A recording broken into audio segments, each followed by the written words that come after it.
Hi friends, welcome to யோசி and சேமி. இன்றைக்கி நம்ம யோசி அண்ட் சேமி சேனலில் என்ன வீடியோ பார்க்க போகிறோம் அப்படின்னா, நம்மளோட சப்ஸ்கிரைபர் ஒருத்தவங்க அவங்க ஐடியிலேருந்து எனக்கு போட்ட கமெண்ட் தான். அக்கா, எனக்கு ஒரு 20 பவுன் கூட குட்டி குட்டி ஃபைனான்ஸில் வச்சுருக்கேன். மாத சம்பளம் ரொம்ப கம்மியாக இருக்குது. நான் எப்படியாவது என்னோடய நகையை மீட்டெடுக்கணும் அக்கா. எனக்கு நல்ல பாசிட்டிவான ஒரு வீடியோ, அதில் உங்களோட ஐடியாவை ஷேர் பண்ணுங்க அப்படின்னு. உங்கள் அளவுக்குலாம் எனக்கு அறிவு இருக்கா, நாலேஜ் இருக்கா ஒன்றுமே தெரியாது. ஆனால் எனக்கு தெரிஞ்ச ஏதோ குட்டி குட்டி டிப்ஸை தான் உங்கள் கூட ஷேர் பண்ணிகிட்ருக்கேன். நானும் இந்த மாதிரி சூழ்நிலையெல்லாம் கடந்து தான் இப்போ லைஃப்பில் சரி அப்படின்னு கொஞ்சம் நிம்மதியாக இருக்கிறேன். கண்டிப்பாக எல்லாருமே கடன் இல்லாமல் நிம்மதியாக இருக்கணும். அது மட்டும்தான் என்னோட ஒரே ஒரு எண்ணம். உங்களுக்காக இல்லை சிஸ்டர், நம்ம வீடியோ பார்க்கக்கூடிய எல்லாருக்குமே, இந்த உலகத்தில் இருக்க எல்லாருக்குமே கடன் இருக்கும். இதே மாதிரி உங்கள் வீட்லேயும் 20லேருந்து 30 பவுன் நகை பேங்கில் இருக்குது. அதை எப்படி சீக்கிரமாக திருப்பலாம் அப்படின்னு வீடியோவை பார்க்கலாமா? வீடியோ பிடிச்சிருந்தா மட்டும் லைக் போடுங்க. வாங்க வீடியோக்குள்ளே போகலாம்.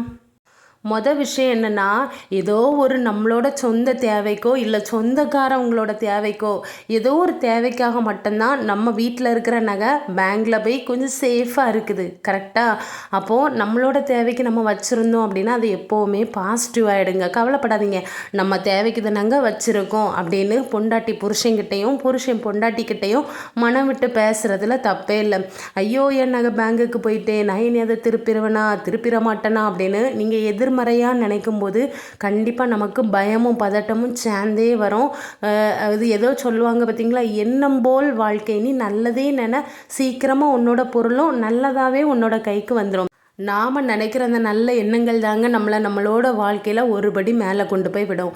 இனிமேல் நீங்கள் யாராச்சும் உங்கள் வீட்டில் கடன் இருந்து அப்படின்னா எப்போமாவது அந்த மனசோட ஒரு மூளையில் கண்டிப்பாக நீங்கள் ஒரு குட்டியாக ஒரு நல்ல எண்ணத்தை சேவ் பண்ணி வச்சுக்கோங்க. நம்ம வாழ்க்கையில் விழுந்து விடக்கூடிய நிலைமை இருக்கும், ஆனால் விழுந்துட மாட்டோம். கடவுள் கைவிட மாட்டார் அப்படின்னு பாசிட்டிவாக யோசிக்க கற்றுக்கோங்க.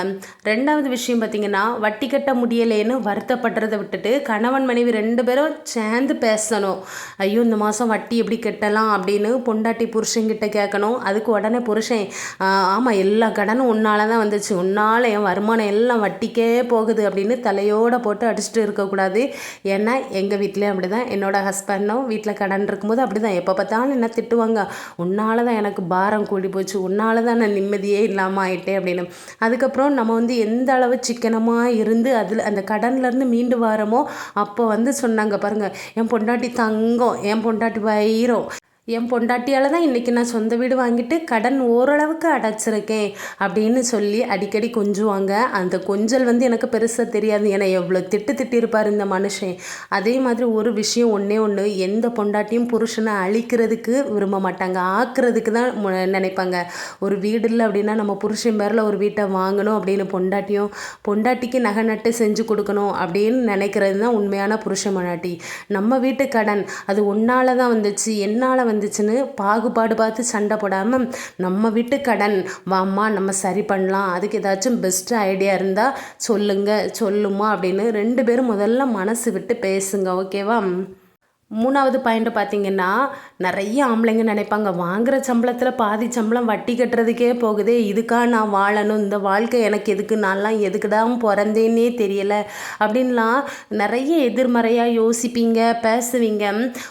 அதில் இன்னும் நிறைய பேர் எப்படி தெரியுமா, பெரிய அப்துல் கலாம் மூளை மாதிரி நினச்சிட்டு பொண்டாட்டிக்கிட்ட, ஏண்டி செல்லம்மா, நம்ம இந்த நகையெல்லாம் பேங்கில் இருக்குது பற்றியா, நாளுக்கு நாள் நகை விலை ஏறிட்டே போகுது, கடனும் கூடிக்கிட்டே போகுது, நகையை விற்றுடலாமா, அப்படி இல்லைன்னா நகை அந்தெல்லாம் ஏலத்தில் முங்கி போயிடட்டும் அப்படின்னு ஒரு அவச்சொல் மாதிரியே பேசுவீங்க. ஒன்று அந்த நகையை வாங்குறதுக்கு நீங்கள் எவ்வளோ கஷ்டப்பட்டிருப்பீங்க. நகை நீங்கள் வாங்கும்போது அந்த ஒரு பவுன் 50,000 இருக்கலாம், இன்றைக்கி ஒரு பவுன் 1,20,000 அந்த ரூபாயில் இருக்குது. நீங்கள் பேங்கில் ஒரு 5 லட்சம் ரூபாய்க்கு தான் கடன் வச்சுருக்கீங்க அப்படின்னா ஈஸியாக அந்த நகையை நீங்கள் திருப்பி உங்கள் பிள்ளைங்க காலத்துக்கு நீங்கள் கல்யாணம் பண்ணி கொடுக்குறதுக்கு யூஸ் ஆகும்லாங்க. நம்ம அதை விற்கிறதுக்கும் ஏலத்தில் முங்கி போகிறதுக்கும் நம்ம இப்பாடு பட்டிருக்க வேண்டாம் பார்த்தீங்களா? நகையை விற்கிறதுக்கும் ஏலத்தில் முங்கி போகிறதுக்கும் உங்களுக்கு இவ்வளோ ஐடியா யோசனை எல்லாம் புதுசு புதுசாக வருது இல்லைங்க. அந்த நகையை எப்படி திருப்பலாம் அப்படின்னு ஒரு ஐடியா கூடயுமா உங்களுக்கு கிடைக்கல? இதுதான் நான் உங்களை பார்த்து கேட்கக்கூடிய ஒரு கொஸ்டின். சரியா? இனி எப்போவுமே பாசிட்டிவாக நம்மளால் முடியும். அதுக்கு என்ன காரணம் அப்படின்னா, ஒரு கை தட்டினா என்றைக்குமே ஓசை வராது, 2 கையும் சேர்ந்து தட்டணும். புருஷன் மட்டுமே நம்ம எப்படி கடனை அடைக்கலாம், வாழ்க்கையில் முன்னேறலாம்னு யோசித்தாலும் அந்த வீட்டில் பொண்டாட்டி சரியில்லாதவங்களாக இருப்பாங்க.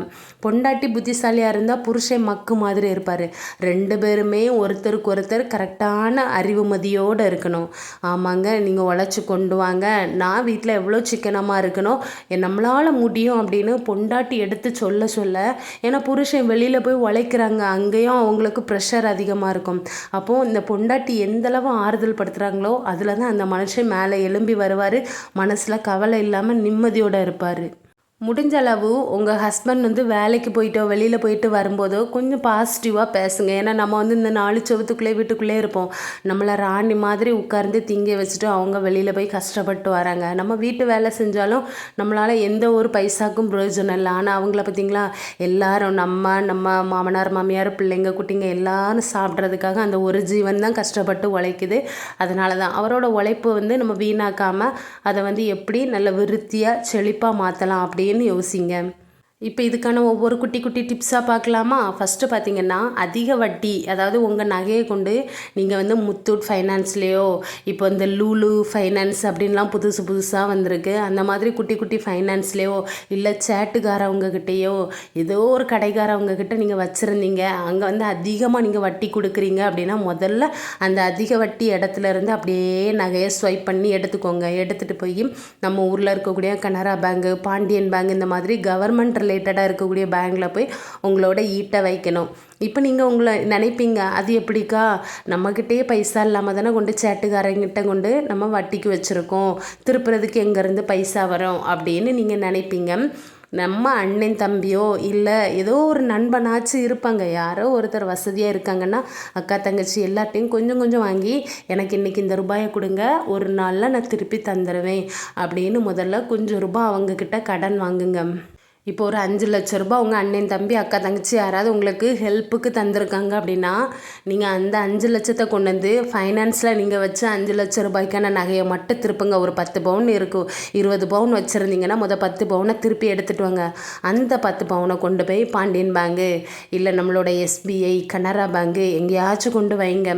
வைக்கிறதுல இன்றைக்கி இருக்க ரேட்டுக்கு நீங்கள் 10 பவுன் கொண்டு போனாலே உங்களுக்கு ஒரு 7 லட்ச ரூபாயெலாம் தாராளமாக கொடுப்பாங்க. ஏன்னா நகையோட ரேட்டு ஒரு பவுனு 1,20,000. அப்படிங்கும்போது உங்கள் கையில் இப்போ 10 பவுன் இருக்குது. இங்கே எவ்வளோ கொடுக்குறாங்க? ஒரு 7 லட்சம் 7.5 லட்சம் நம்ம கனரா பேங்கில் இந்த மாதிரி கொடுக்குறாங்கன்னு வச்சுக்கோங்க. நீங்கள் வெளியிலேருந்து வாங்கின கடன் எவ்வளோ? 5 லட்ச ரூபா தான் வாங்கியிருக்கீங்க. இப்போது நீங்கள் இந்த ஃபைனான்ஸ்லேருந்து ஒரு 10 பவுன் எடுத்துக்கொண்டு பேங்கில் வச்சுருவீங்களா? அதுக்கு கொஞ்சம் ரூபாய் கொடுப்பாங்களா? அந்த ரூபாயை எடுத்துகிட்டு போய் மறுபடி ஃபைனான்ஸ்காரன்ட்ட கொடுத்து மறுபடி மீதி இருக்கக்கூடிய ஜுவல்ஸை அப்படியே எடுத்துகிட்டு வாங்க. ஒரு 10 பவுன் திருப்பி இன்னொரு அட்டையில் உங்கள் ஹஸ்பண்டோட அட்டையிலையோ இல்லை ஏதோ ஒரு அட்டையிலையோ மறுபடியும் நீங்கள் ஒரு 10 பவுன் வச்சுக்கோங்க. அதே SBIயில் கனரா பேங்கில் கொண்டு ஈடு வைக்கும்போது அதுக்கு ஒரு அமௌண்ட்டு கொடுப்பாங்க. அந்த கடனை வாங்கி நீங்கள் உங்களோட ரிலேட்டிவ்க்கு கொடுங்க. அதிலே நீங்கள் மொத்தமாக 20 பவுன்லாம் கொண்டு வச்சுருக்க வேண்டாம். மொத்தத்தில் நான் சொல்கிறேன், 10 பவுனை நீங்கள் வச்சாலே வீட்டுக்கு நீங்கள் மீதி 10 பவுனை கொண்டு வருவீங்க. இந்த ஐடியா கண்டிப்பாக நிறைய பேருக்கு தெரியாது. நீங்கள் ட்ரை பண்ணி பாருங்கள். இப்போ நமக்கு ஒரே டைமில் 2 மாங்காய் அடித்த மாதிரி சேட்டுக்கடையில் இருக்க நகையும் திருப்பியாச்சு, சொந்தக்காரவங்க கிட்ட வாங்கின கடனே அடைச்சாச்சு. இப்போ பேங்கில் நமக்கு 20 பவுன் இருந்த இடத்துல 10 பவுன் தான் நம்ம வச்சுருப்போம். அந்த 10 பவுனை எப்படிங்க ஈஸியாக திருப்பி எடுக்கலாம்? இதுதான் நம்மளோட ஒரு பெஸ்ட் ஆஃப் ஐடியா. கண்டிப்பாக ஃபாலோ பண்ணுங்கள். மொதல் டிப்ஸ் என்னென்னா, நீங்கள் பேங்கில் உங்களுக்கு எவ்வளோ நகை இருந்தாலும் நீங்கள் அதுக்கு வட்டியை கரெக்டான தேதியில் கொண்டு 1 வருஷம் வட்டினா 1 வருஷம் ஆகிறதுக்கு முன்னாடி கட்டிக்கோங்க. 6 மாதம் வட்டினா நீங்கள் அதையும் கரெக்டாக கட்டுங்க. இல்லை வட்டியே கட்ட முடியலை அப்படின்னு நினச்சிட்டு நீங்கள் இந்த கூட்டு வட்டி ஏறக்கூடிய நிலமையில வைக்காதீங்க. நம்மளோட வருமானம் ஃபுல்லாக வட்டிக்கும் கூட்டு வட்டிக்கும் போயிட்டே இருந்தால் ஒரு காலமும் நம்மளோட நகையை திருப்ப முடியாது. சரியா? இதுக்கு இந்த வட்டியை நம்ம கரெக்டாக கட்டணும் அப்படின்னா நம்ம என்ன பண்ணலான்னா, நம்ம புருஷன் வேலைக்கு போகிறாங்கன்னா ஹவுஸ் ஒய்ஃபாக இருக்கக்கூடிய நாம் வீட்டிலேருந்து ஏதாவது குட்டி குட்டி சிறு தொழில்கள் மாதிரி பண்ணலாம். நமக்கு என்ன தெரியுமோ தையலாக இருக்கலாம், ஆரி ஒர்க்காக இருக்கலாம், டியூஷன் எடுக்கலாம், ஏதோ ஒரு வருமானம் வந்துச்சுன்னா அந்த வருமானத்தை நம்ம கை வைக்கக்கூடாது. அதை ஒரு டப்பாவில் போட்டு சூப்பராக அதில் வந்து நகையை திருப்புவதற்கான பணம் அப்படின்னு அந்த டப்பாவில் ஒரு பேப்பரில் எழுதி ஒட்டி வச்சுக்கோங்க. அப்போ தான் நம்ம கை அந்த டப்பாவுக்கு உள்ளே போய் பணத்தை திருட மாட்டோம். ஓகேவா? அதுக்கப்புறம் பார்த்திங்கன்னா ரொம்ப முக்கியமாக பேங்கில் வட்டி கட்டணும், நகை திருப்பணும் அப்படின்னா ஆன்லைன் ஷாப்பிங் எதுவுமே பண்ணாதீங்க. ஆடம்பர செலவு, ஹோட்டலில் போய் சாப்பிட்றது, எப்போ பார்த்தாலும் அவுட்டிங் போகிறது, டூருக்கு போகிறது, இந்த மாதிரி கெட்ட பழக்கங்கள் எல்லாம் குறைக்கணும். ஒன்றில் முன்னேறணும் அப்படின்னா இன்னொன்றில் தியாகம் பண்ணி தான் ஆகணும். அப்போ தாங்க லைஃப்பில் ஜெயிக்க முடியும். கடைசி டிப்ஸ் என்ன தெரியுமா? நீங்கள் வந்து எவ்வளவு தான் உங்கள் புருஷன் வந்து உழைச்சி எடுத்து வந்தாலும் அந்த பொண்டாட்டி வந்து அவங்க கையில் ஒரு மந்திர சக்தி மாதிரி சிக்கனமாக இருக்கணும்.